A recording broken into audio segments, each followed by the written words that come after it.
I stood on the threshold of my daughter's house, trying to save her from the ruins, and she shouted at me, "Go away, or I'll call the police," her voice trembling with rage and her eyes glistening with coldness. So I smiled, turned around, went and dialed the Realtor's number. If they want to lose their house so badly, then I will help them. You won't believe what I did. Before we continue, please subscribe to the channel and let us know where you're listening in the comments. Austin's face turned crimson as he slammed the credit report down on the break room table. Coffee sloshed from his mug onto the scattered papers. Bank statements I'd pulled from my jacket pocket. Printouts that told a story he never intended me to read. "Where the hell did you get these?" His voice cracked like a teenager caught stealing. I kept my tone level, the way I'd learned to speak to panicked contractors when a foundation started settling wrong. The bank called my house by mistake. Something about a late payment notice for Lindsay's address. I tapped the statement with one finger. $53,000, Austin, in gambling debts, secured against my daughter's house. He stepped closer, close enough that I could smell his cologne mixed with nervous sweat. The fluorescent lights above us buzzed like angry wasps. "This doesn't concern you, old man." "Doesn't concern me?" I spread the papers across the scratched table surface. "My daughter's about to lose her home because you can't stay away from poker sites, and it doesn't concern me?" Austin's expensive watch caught the harsh light as he swept the documents aside. Papers fluttered to the linoleum floor like dying leaves. "Stay out of my business, Clarence. I handle my own affairs." "Your affairs?" I bent down, collected each sheet with the same methodical care I'd once used to organize blueprints. "These credit lines are tied to Lindsay's house, the house she thinks is safe, the house she doesn't know you've been using as collateral." "She knows," but his voice wavered. "Does she?" I straightened up, holding his gaze. "Does she know about the second mortgage? The home equity line?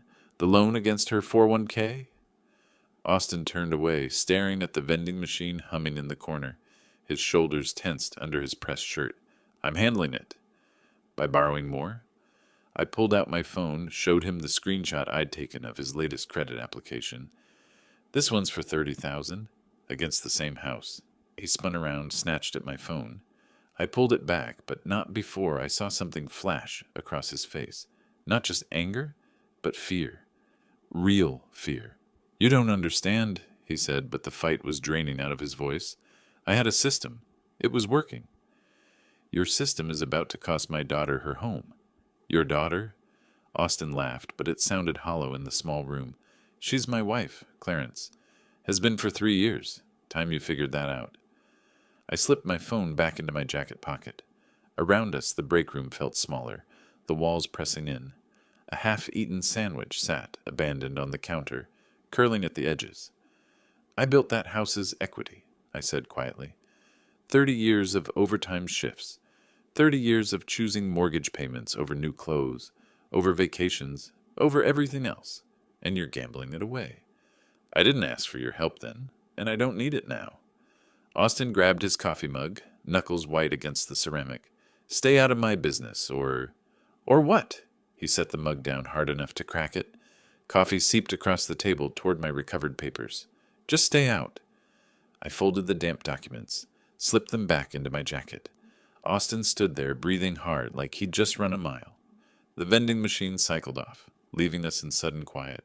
"I'm trying to help," I said. "I don't want your help." I nodded, turned toward the door. Behind me, Austin called out something about minding my own business, about knowing my place. But I was already thinking ahead, already planning. Lindsay would listen to reason. She had to. My footsteps echoed down the empty hallway as I checked my watch. 3:30. Lindsay would be home from her shift soon, and Austin wouldn't be back until after 6. Plenty of time for a conversation that might save her house. The engine ticked as it cooled in Lindsay's driveway. Through her front window, I could see the blue glow of that massive television Austin had bought last month. The one that probably cost more than most people's monthly mortgage payment. I sat for a moment, organizing my thoughts the way I'd once organized construction schedules. Step 1, show her the documents. Step 2, explain the danger. Step 3, help her find a solution. Lindsay opened the door before I could knock, phone pressed to her ear. "Mom, I have to call you back. Dad's here." She hung up, smiled that careful smile she'd been using since her wedding.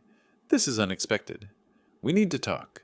Her smile flickered. She stepped aside, gestured toward the living room, where Austin's gaming setup dominated one corner. Controllers and energy drink cans scattered across the coffee table. The house smelled like expensive candles and something else. Stress, maybe. The kind of tension that settles into walls when people fight about money. Coffee? She asked, already moving toward the kitchen. This is serious, Lindsay. She paused at the kitchen entrance, hand on the doorframe. Okay, but I'm making coffee anyway. My hands need something to do when Dad sounds like that. I followed her into the kitchen, noted the stack of bills tucked behind the toaster, the way she avoided looking at them as she busied herself with the coffee maker. Her wedding pictures covered the refrigerator, Austin prominent in every shot, his arm around her shoulders like he owned her. I found out about the gambling debts, I said. The coffee scoop clattered to the counter. What gambling debts? I pulled out the documents, spread them across the kitchen island between us. Bank statements, credit reports, loan applications, all bearing Austin's signature, all tied to her address. $53,000, maybe more.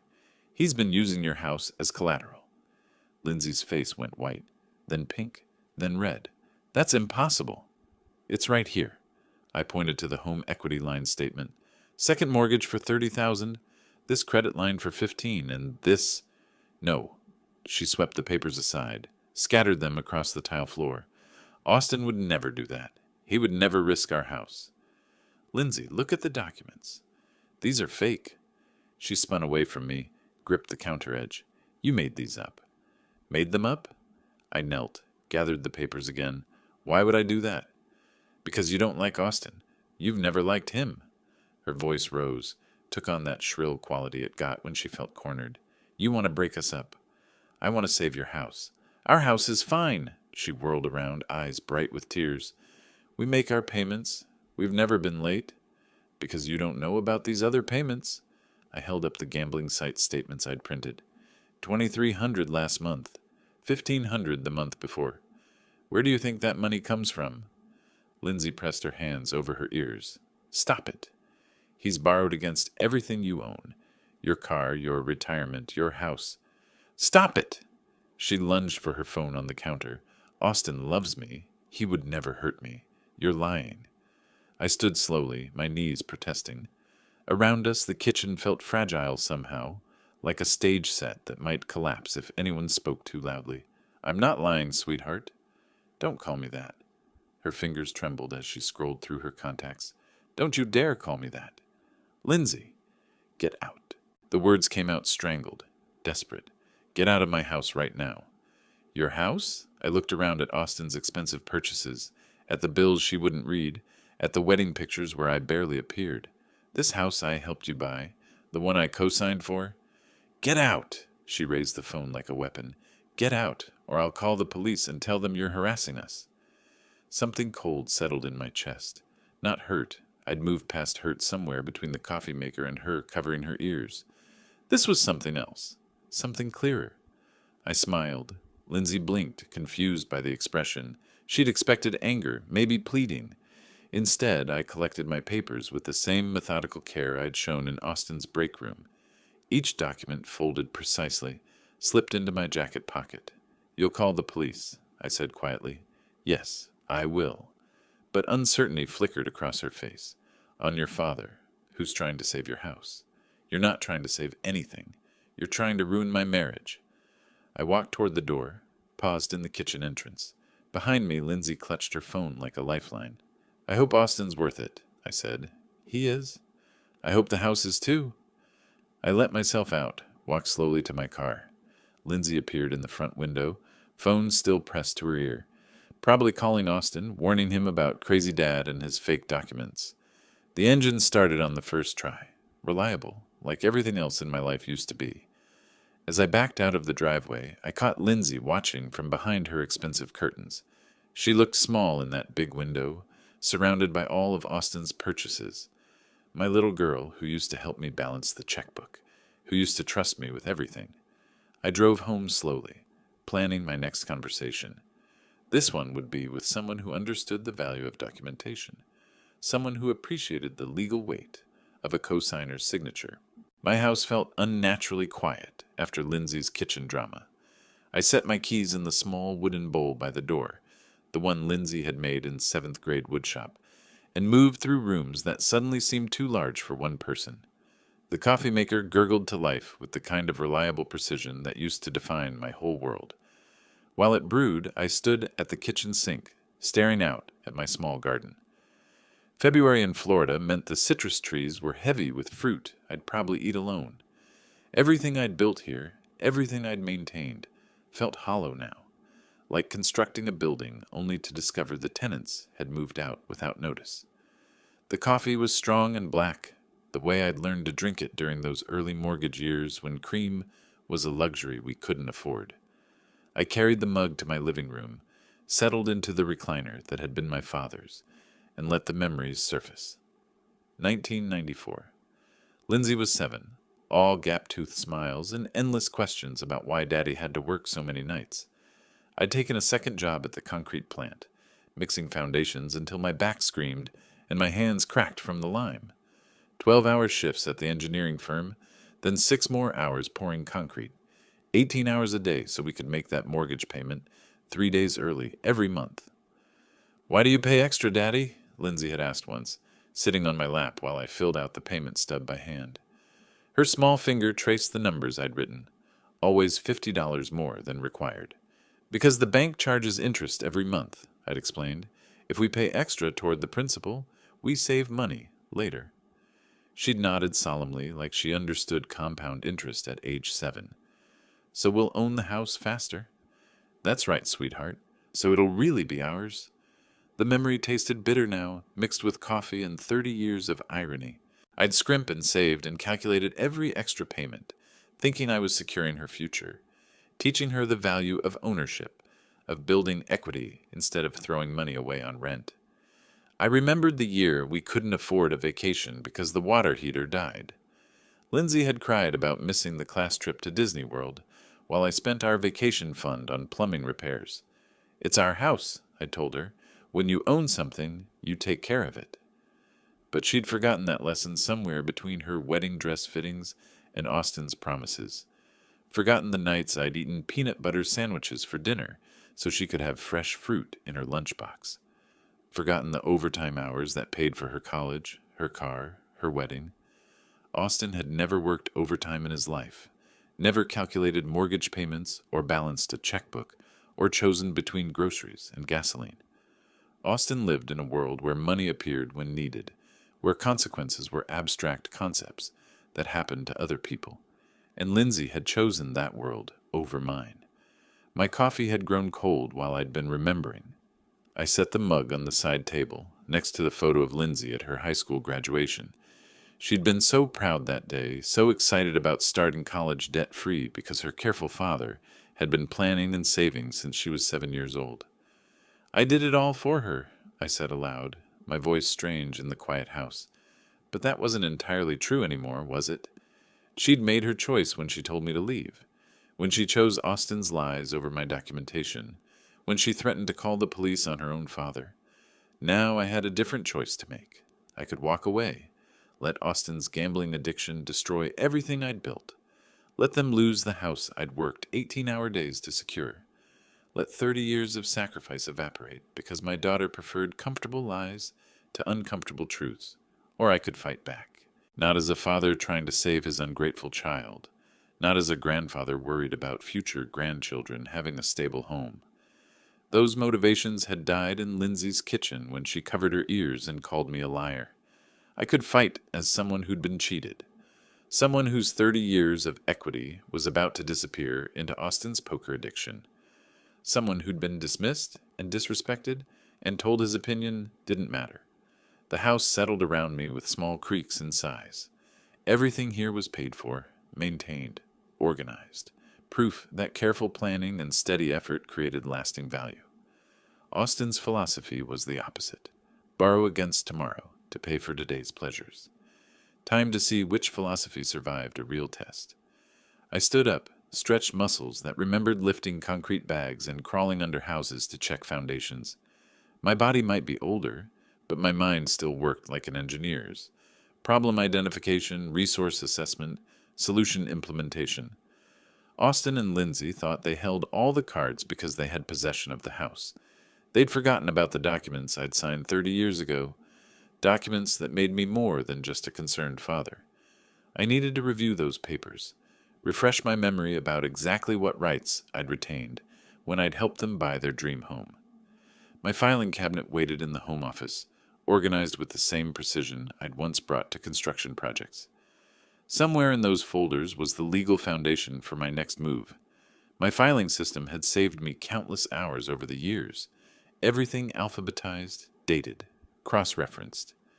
House, Lindsay occupied an entire hanging folder in the second drawer, thick with documents spanning from her original mortgage application to last month's property tax assessment.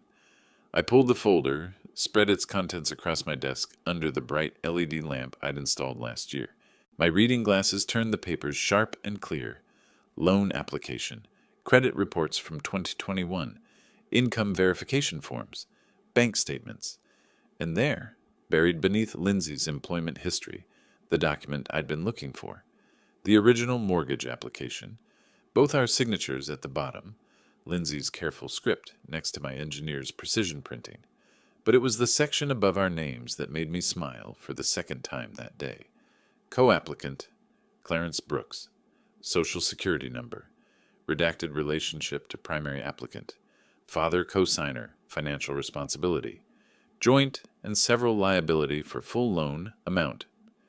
I leaned back in my leather desk chair, the same one I'd bought when I made supervisor 20 years ago. Joint and several liability. The phrase carried legal weight that Austin, in all his financial cleverness, had apparently forgotten. The memory came flooding back with perfect clarity. March 2021. Lindsay and Austin sitting across from loan officer Margaret Chen at First National Bank. Austin's employment history was spotty. 2 job changes in 3 years, credit score hovering around 620. Lindsay's salary as a dental hygienist was steady but modest. Together they qualified for maybe $200,000 in financing, but the house Lindsay wanted cost $340. "We'll need a cosigner," Margaret had explained, her fingers dancing across her calculator. "Someone with excellent credit and verifiable income to guarantee the full loan amount." Austin had shifted uncomfortably in his chair. "What does that mean exactly?" "It means the cosigner becomes legally responsible for the debt if you default. They have the same rights and responsibilities as the primary borrowers." I'd hesitated then, my engineer's instinct for risk assessment kicking in. 40 years of steady employment, credit score over 800, substantial savings. Was I really prepared to put all of that at risk for Austin's financial stability?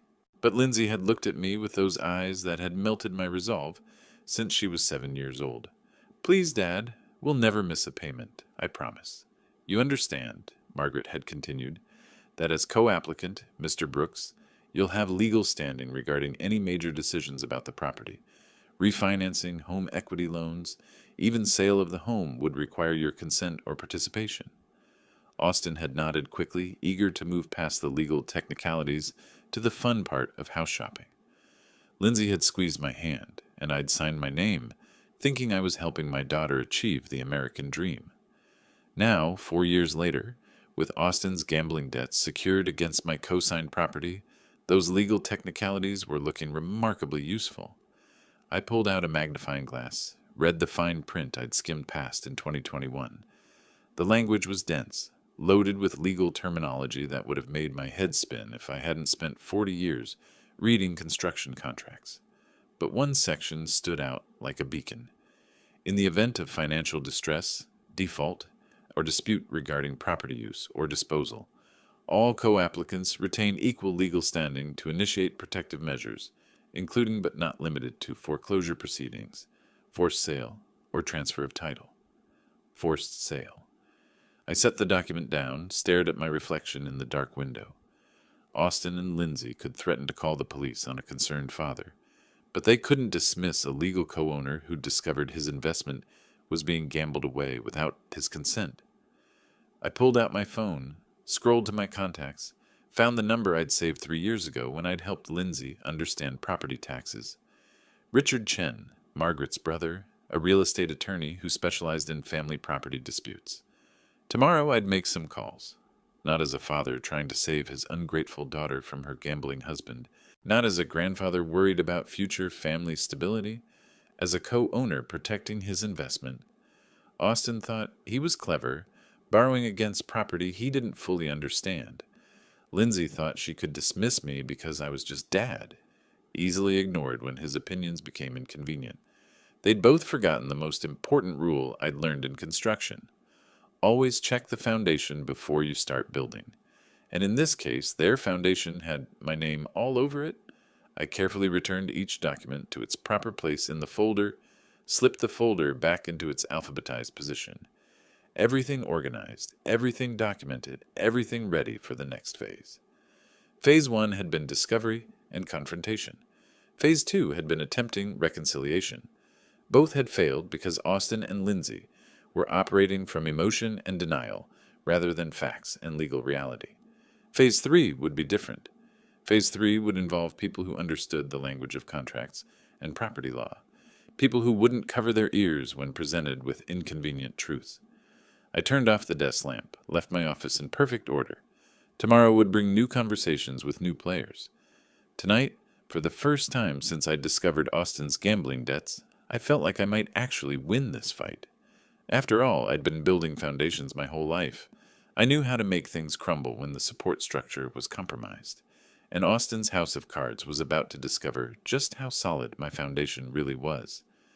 I'd barely settled into my evening routine when aggressive pounding rattled my front door. 3 sharp bursts, a pause, then 3 more. Through the peephole, Austin's face looked flushed and distorted. His expensive shirt wrinkled like he'd been pulling at it. I opened the door slowly, keeping the chain latch engaged. "Evening, Austin. Open this door." His voice carried that edge I'd heard in the break room, but sharper now, desperate. "It's open enough for conversation." He pressed his palm against the door frame, leaning close to the gap. "Lindsay told me about your little visit, your fake documents and conspiracy theories." "Did she mention the $53,000 in gambling debts?" Austin's face went scarlet. "Those aren't gambling debts. They're business investments. Cryptocurrency, NFTs, real estate ventures. Online poker sites don't typically deal in cryptocurrency ventures." He stepped back, then forward again like a caged animal testing the bars. "You don't know what you're talking about, old man." I reached into my jacket pocket, pulled out my phone. Austin's eyes tracked the movement. "Should I call Lindsay? Ask her to come over and hear your explanation about business investments?" "Don't you dare." He pointed a trembling finger at me through the gap. "You've done enough damage to my marriage." "I haven't done anything to your marriage. Your gambling addiction is doing plenty on its own." Austin slammed his palm against the door. "It's not an addiction. I have a system. I was making money until—" He caught himself, clamped his mouth shut. "Until what?" I kept my voice level, curious. "Until nothing. Look, you need to stay out of our business. Completely out. No more surprise visits. No more fake bank statements. No more poison in Lindsay's ear." "Or what?" Austin's smile had no warmth in it. "Or things might get unpleasant for you. Lonely old men living alone.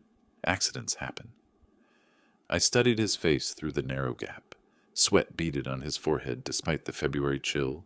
His left hand kept tapping against his thigh, a nervous rhythm I'd seen in desperate contractors who knew their bids were rejected. "Are you threatening me, Austin?" "I'm explaining reality." He leaned closer to the gap, and I caught the smell of alcohol mixed with his usual cologne. "Lindsay and I are happy. We're handling our finances just fine. You're not needed, not wanted, and not welcome in our lives." Interesting perspective. It's the only perspective that matters. Austin stepped back from the door, straightened his wrinkled shirt. "Stay away from us, Clarence. I mean it." I watched him walk toward his car, a BMW I now knew he couldn't afford. The engine started with the smooth purr of German engineering, purchased with borrowed money. He backed out of my driveway too fast, tires squealing slightly on the asphalt. I closed the door, slid the chain free, then engaged the deadbolt. Through my living room window, I watched Austin's taillights disappear around the corner. His visit had accomplished the opposite of its intention. Instead of intimidating me, it had confirmed that legal action was my only remaining option. Austin was spiraling. The gambling addiction he wouldn't admit to was consuming not just his money, but his judgment, threatening a man in his own home, making vague references to accidents. These weren't the actions of someone in control of his situation.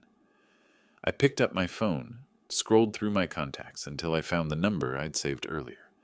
Richard Chen, Realtor. Tomorrow morning I'd begin transforming my legal discovery into concrete action. Austin thought he could intimidate me into silence. He'd forgotten that I'd spent 40 years dealing with contractors who promised the impossible, then threatened lawsuits when reality intervened. The difference was, this time, I held the legal cards, and unlike Austin, I knew exactly how to play them. Richard Chen's office occupied a corner suite in a glass building downtown, with market charts covering one wall and a view of the city's expanding skyline through floor-to-ceiling windows. He stood when I entered, extending a firm handshake that reminded me why I'd trusted him to help Lindsay understand property taxes 3 years ago.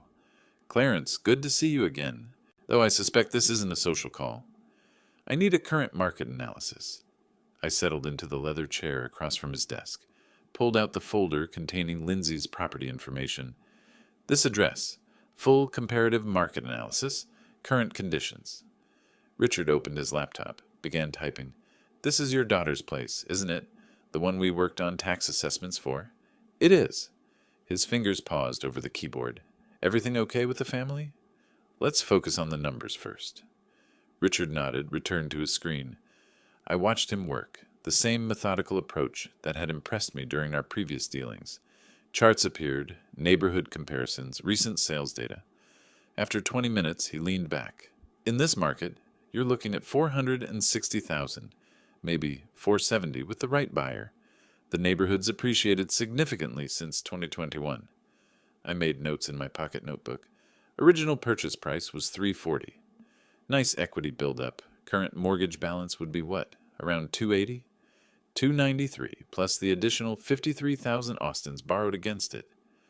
Richard's professional expression didn't change, but something shifted behind his eyes.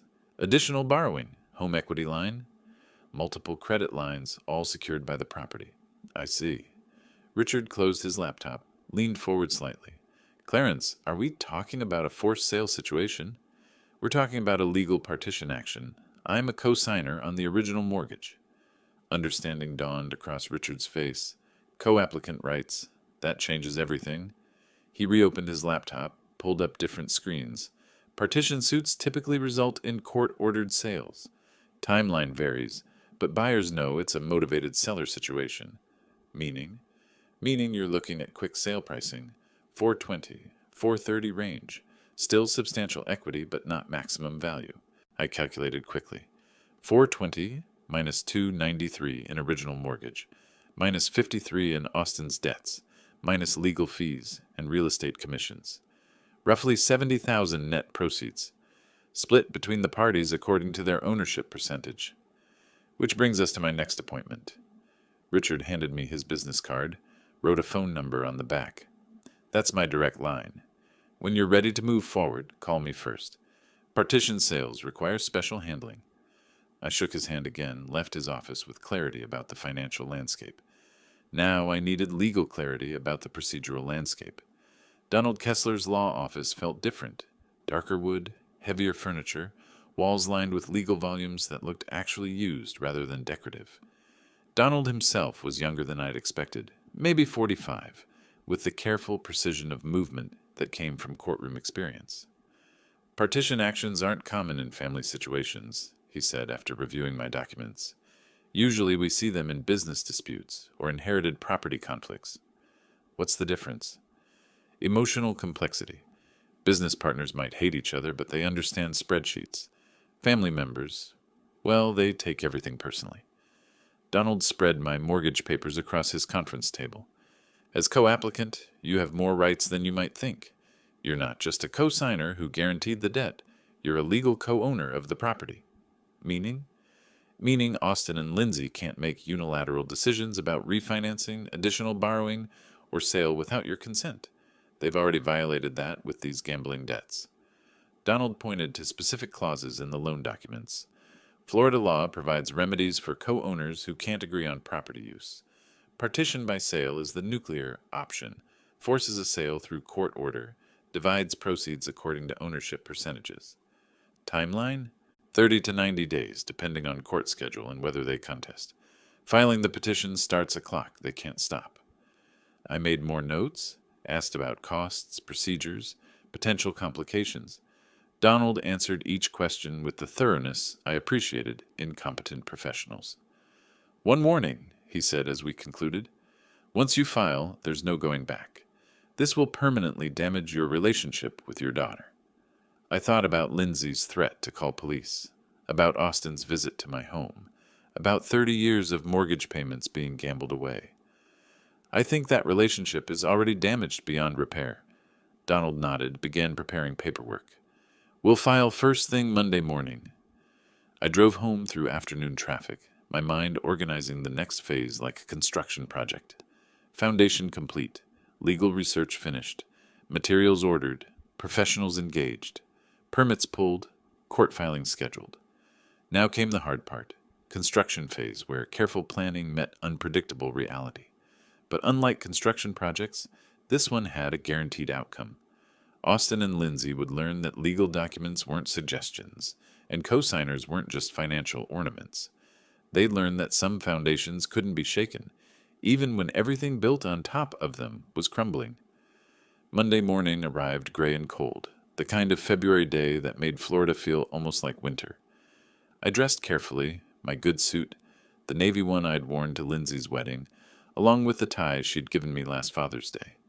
If we were going to court, I'd dress for court. Donald met me in the courthouse parking lot, carrying a leather briefcase that looked like it had seen plenty of legal battles. "Ready for this?" "I've been ready since Friday." The courthouse steps were imposing, white limestone with columns that suggested permanence, justice, consequences that couldn't be argued away. Inside, metal detectors and security guards processed a steady stream of people handling legal business. Divorces, custody disputes, civil matters, criminal arraignments, all the ways life ended up requiring official intervention. We took an elevator to the 3rd floor, walked down a corridor lined with courtroom doors. The clerk of court's office buzzed with quiet efficiency, computers humming, printers working, people filing documents that would change lives. "Final review," Donald said, spreading our petition across a small table in the waiting area. "Petition for partition by sale, listing you as co-owner, Austin and Lindsay as co-defendants, property address, legal description, current liens and encumbrances." I read through each page carefully. My name appeared throughout the document, not as father or co-signer, but as plaintiff and co-owner. Legal language that transformed family relationships into property rights. "The filing fee is $450, Donald said, plus service of process costs for both defendants." I wrote the check without hesitation. 40 years of steady employment had taught me that some problems required financial solutions. This was cheaper than watching Austin gamble away my 30 years of equity payments. At the clerk's window, a tired-looking woman with kind eyes processed our paperwork with professional efficiency. "Case number CV 2025-187, she said, stamping each document with an official seal. "Initial hearing scheduled for March 15th, 9 a.m., courtroom C." The sound of the stamp was final, decisive. No more family discussions or emotional appeals. No more Austin's threats or Lindsay's denial. Just legal process, moving forward according to rules that couldn't be manipulated or ignored. "Service of process will be completed within 5 business days," the clerk continued. "Defendants have 30 days from service to file a response." Donald collected our certified copies, receipts, official notifications. "That's it. The machinery is in motion." We walked back through the courthouse corridors, past other people beginning or ending their legal battles. In the elevator, Donald reviewed the next steps. "They'll be served by Friday. Then we wait for their response, or more likely their panic. What if they try to refinance? Transfer the property? They can't. The LI's pendants we filed prevents any transfers or major financial changes until the case is resolved." I felt something settle in my chest. Not satisfaction exactly, but the relief that comes from proper preparation. like finishing a foundation pour and knowing it would cure correctly, support whatever was built on top. In the parking lot, Donald and I shook hands. I'll call you after they're served. Should be interesting. I drove home slowly, taking surface streets instead of the highway. My car radio played soft jazz while I processed what we'd accomplished. For the first time in weeks, Austin and Lindsay's choices couldn't affect me. The legal system would handle everything now, according to rules they'd have to follow, whether they liked them or not. At home, I filed my certified copies in the House Lindsay folder, right behind the original mortgage documents. Everything organized, everything documented, everything ready for whatever came next. My phone sat silent on the kitchen counter. Soon, very soon, it would start ringing. Austin and Lindsay would receive official papers from a sheriff's deputy, would realize this wasn't family drama they could dismiss with tears or threats. I made coffee, settled into my recliner, and waited. The next move was theirs, but the game was now being played by my rules. My phone started ringing Thursday afternoon. Lindsay's name appeared on the caller ID as I sat in my kitchen finishing a late lunch. I watched it buzz against the counter, let it go to voicemail. 2 minutes later, it rang again. Austin this time. I went to my living room, picked up a book, tried to read while my phone continued its electronic tantrum.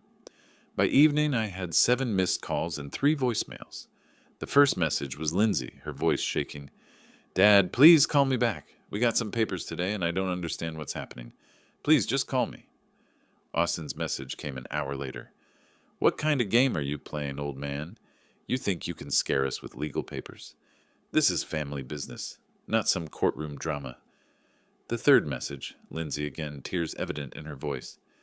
"Dad, I'm begging you. Austin says you're trying to steal our house. That can't be true. Please call me back. Please."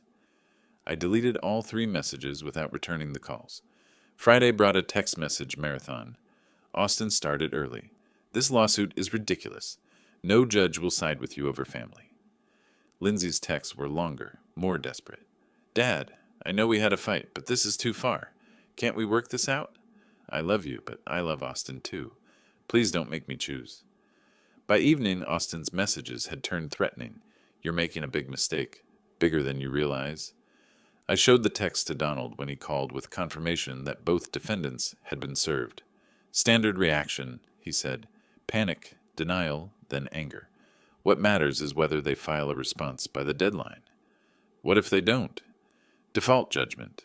The court grants our petition automatically." Saturday brought a new wave of calls. I let them all go to voicemail, spent the day in my garden, pruning citrus trees and preparing beds for spring planting. Physical work helped me think, and I needed to consider my next moves carefully.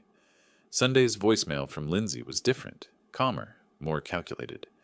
"Dad, Austin talked to a lawyer. He says this partition thing is just a scare tactic, that you don't really want to sell our house, you just want attention, so we're not going to play along. We're ignoring this whole legal circus until you come to your senses." I played that message twice, then called Donald. "They're not filing a response?" he asked. "Austin thinks it's a bluff." "Perfect. That's exactly what we want them to think." Monday morning brought silence.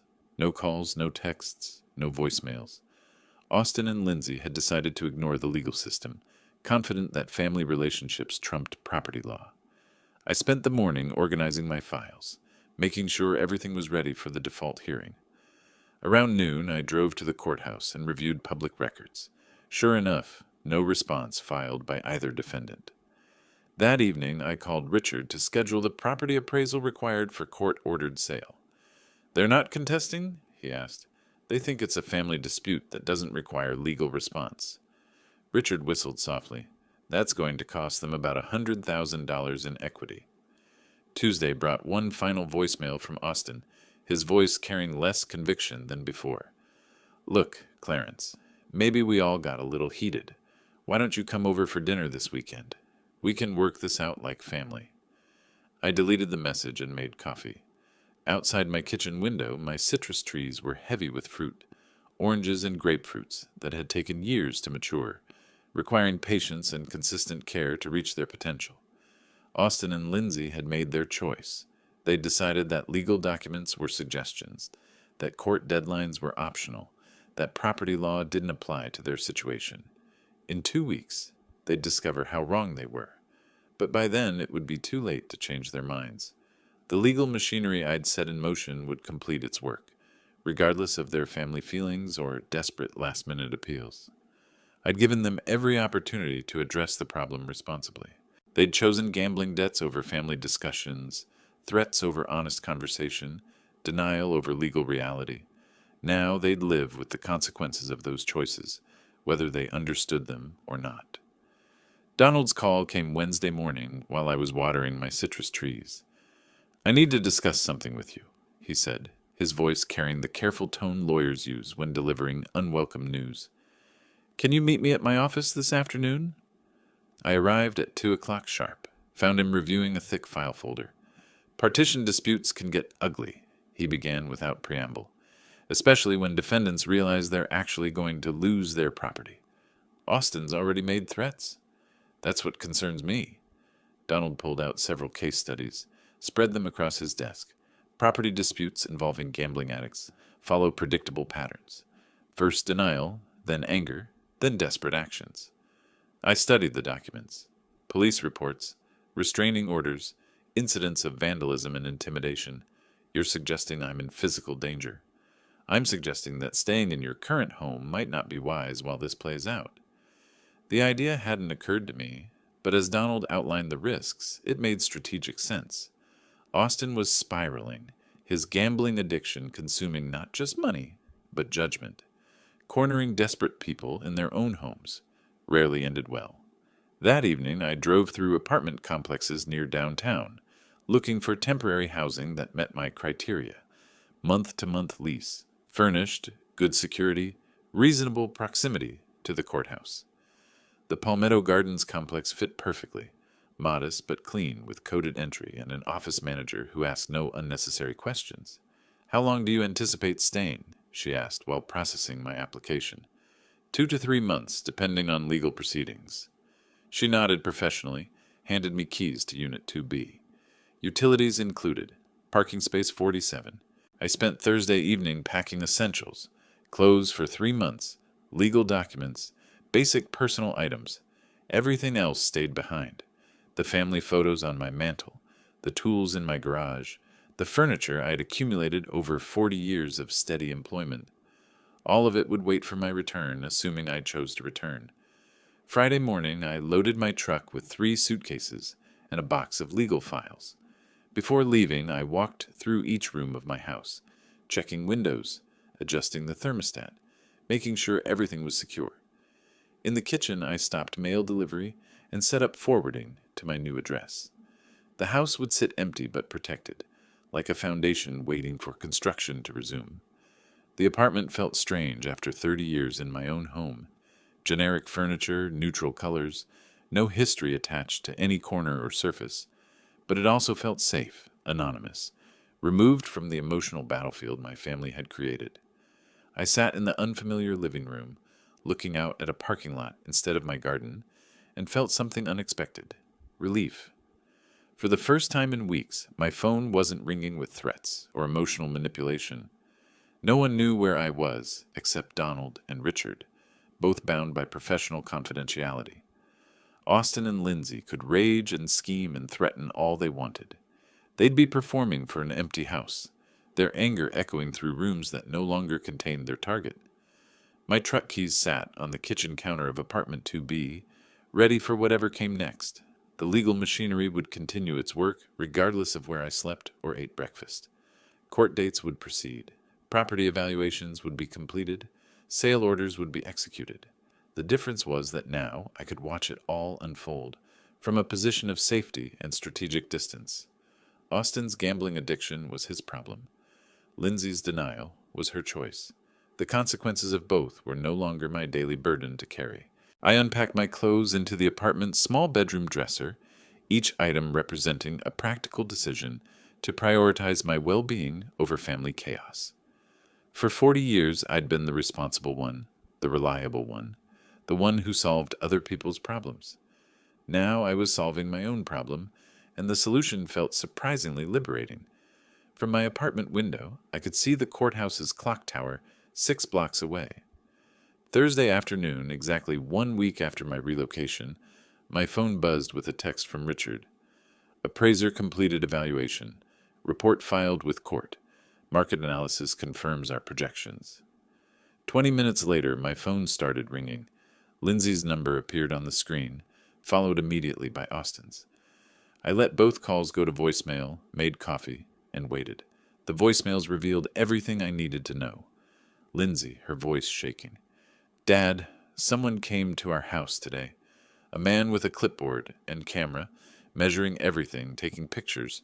He said it was court-ordered for something called partition sale. Dad, please call me. I'm scared. Austin barely controlled fury. What kind of sick game is this, Clarence? You sent some appraiser to our house? Our neighbors saw him, asked questions. You're embarrassing us. Call me back. Now. I deleted both messages, opened my laptop, checked the court's electronic filing system. The appraiser's report was already uploaded.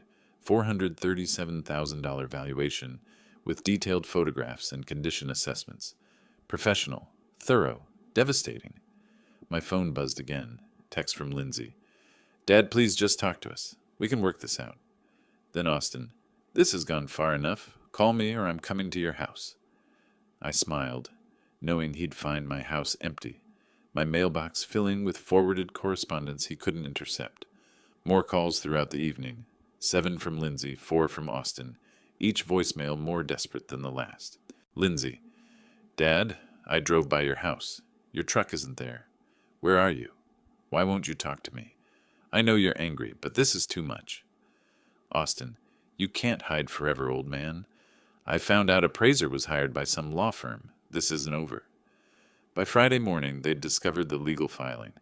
Austin's voicemail was different, smaller, frightened. I talked to a lawyer. He says you can actually force us to sell our house, that we should have responded to the court papers. Clarence, please, can we meet somewhere? Can we figure this out? I spent Friday afternoon in the courthouse law library, researching similar cases, finding comfort in the systematic way legal precedent created predictable outcomes. Property law didn't care about hurt feelings or family dynamics.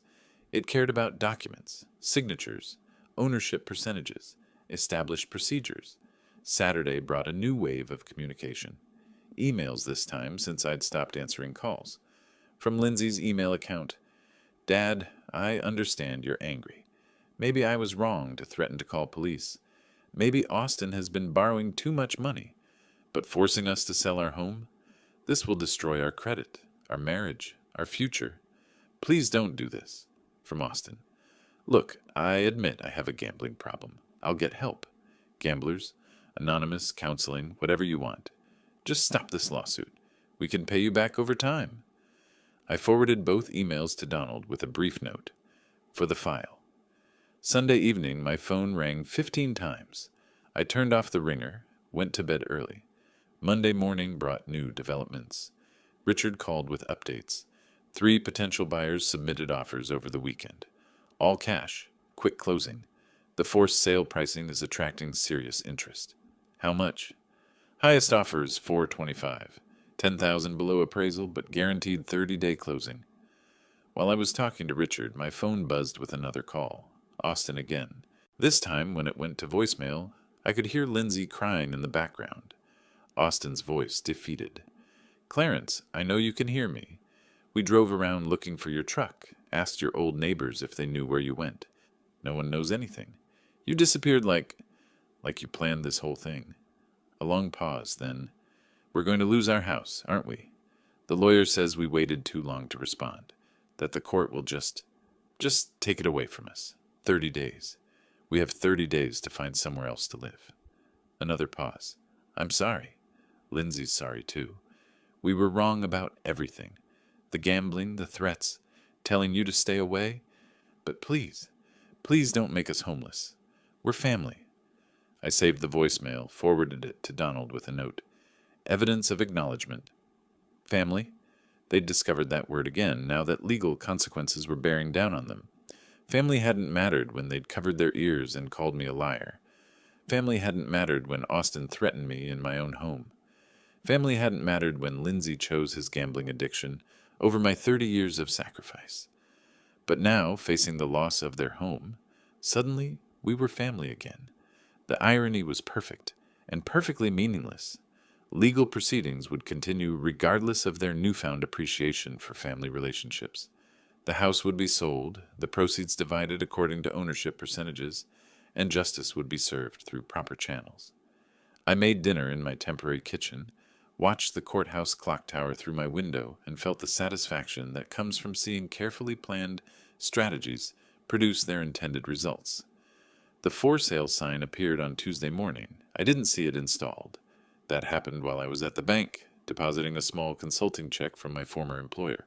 But Richard called with photo confirmation, professional yard sign, multiple listings service number, motivated seller, rider attached below. "We already have showing appointments scheduled for this afternoon," Richard said.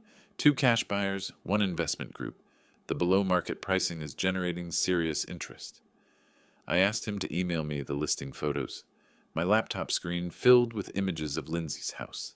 Their house, technically, though legal ownership was more complicated than they'd ever understood. Professional photography made every room look spacious and bright. Austin's expensive gaming setup had been pushed into corners, Lindsay's decorative touches minimized to appeal to potential buyers. Their home had become a commodity, which was exactly what it had always been from the legal system's perspective.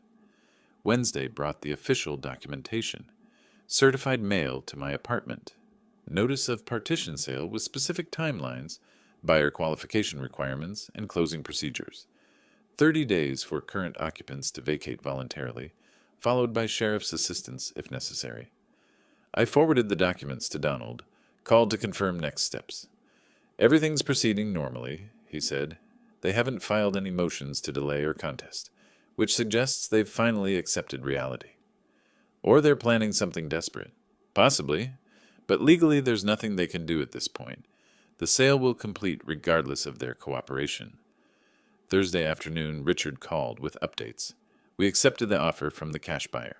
$425,000, 15-day closing, no contingencies. Your net proceeds will be approximately $78,000 after legal fees, real estate commissions, and outstanding mortgage balance. $78,000.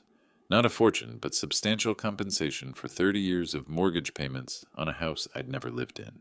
Money that represented justice served through proper legal channels, rather than family emotional manipulation. When do they need to be out? Closing is scheduled for March 28th. They need to vacate by March 25th to allow final walkthrough and key transfer. I marked the dates on my calendar, felt something settle in my chest. Not satisfaction exactly, but the calm that comes from seeing complex projects reach completion on schedule. Friday brought a surprise. Lindsay appeared at my old house, saw my truck wasn't there, sat on my front porch for an hour waiting. My neighbor, Mrs. Patterson, called to tell me. "She looked terrible," Mrs. Patterson said, crying, checking her phone constantly. "Finally left a note under your door and drove away." I drove over that evening, retrieved the note. Lindsay's handwriting, usually neat, looked shaky. "Dad, I know you're avoiding us, but we're running out of time. We found an apartment but need first month, last month, security deposit, moving costs. Austin's trying to get a loan, but his credit is destroyed from the gambling. Could you please just talk to us? We're going to be homeless in 3 weeks. Your granddaughter, Lindsay." She'd signed it, "Your granddaughter, Lindsay," as if reminding me of our relationship would change my legal strategy, as if family sentiment could override property law and court orders. I filed the note with my other legal documents and drove back to my apartment. The weekend passed quietly. My phone didn't ring. Austin and Lindsay had apparently exhausted their communication attempts. Sunday evening, Richard called with final details. Closing scheduled for Thursday, March 28th, 10 a.m. Bank attorney, buyer's attorney, and myself. You don't need to attend unless you want to. I'll be there. Excellent. Bring photo ID and social security card. We'll handle everything else. March 25th arrived gray and windy. From my apartment, I could see moving trucks on several streets. Late winter was popular for relocations. I wondered if Austin and Lindsay had managed to find their moving truck, their new apartment, their temporary solution to the consequences of their choices. My phone remained silent. No last-minute pleas, no final attempts at emotional manipulation. They'd apparently accepted that their former relationship with me was over, replaced by legal procedures they couldn't influence or avoid. Thursday morning, I dressed in my good suit, gathered my identification documents, and prepared to attend the closing that would officially end this chapter of my life. The legal system had worked exactly as Donald promised. Property disputes were resolved through established procedures, rather than family arguments. Justice was served through professional channels, rather than emotional appeals. In 4 hours, I'd receive a check that represented vindication of every principle I'd tried to teach Lindsay about financial responsibility, legal consequences, and the importance of treating family members with respect.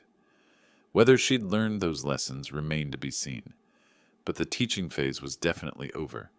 The closing took place in a sterile conference room downtown, fluorescent lights humming over documents requiring signatures. Proceeds to plaintiff Clarence Brooks, the bank attorney read, $78,437.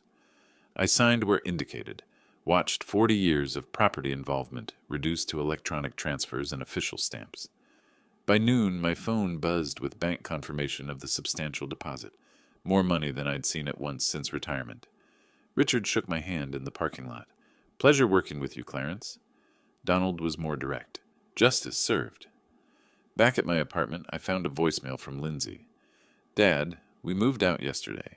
Austin found a job in Jacksonville, so we're starting over there. I wanted to say I understand now. About the money, about Austin's gambling, about why you did what you did. I'm sorry it took losing our house for me to see it. I hope someday you'll forgive us. I love you." I played the message twice, then deleted it. Understanding consequences was different from earning reconciliation. Over the weekend, I toured condominiums in a golf course community. Most of our owners are former engineers, teachers, middle management, the sales agent explained, people who saved consistently and planned for retirement, people who understood that financial security came from systematic effort rather than gambling schemes, people who treated legal documents as binding rather than suggestions. I made an offer on a corner unit with a garden view. Austin and Lindsay were starting over in Jacksonville with damaged credit and expensive lessons about disrespecting family and legal obligations. They'd chosen threats and denial over responsibility, assuming family relationships exempted them from consequences. Thursday afternoon, I walked through my new condo, sunlight streaming through windows overlooking the golf course. I'd join the retirees there soon, not as someone fleeing family obligations, but as someone who'd successfully defended his legal rights against people who'd mistaken kindness for weakness. Justice had been served, lessons had been learned, and I had a new life to build, funded by principles systematically executed through proper legal channels. The foundation was solid. Construction could begin whenever I was ready. If you like this story, please like this video, subscribe to the channel, and share your impressions of this story in the comments. To listen to the next story, click on the box on the left. Thank you for watching.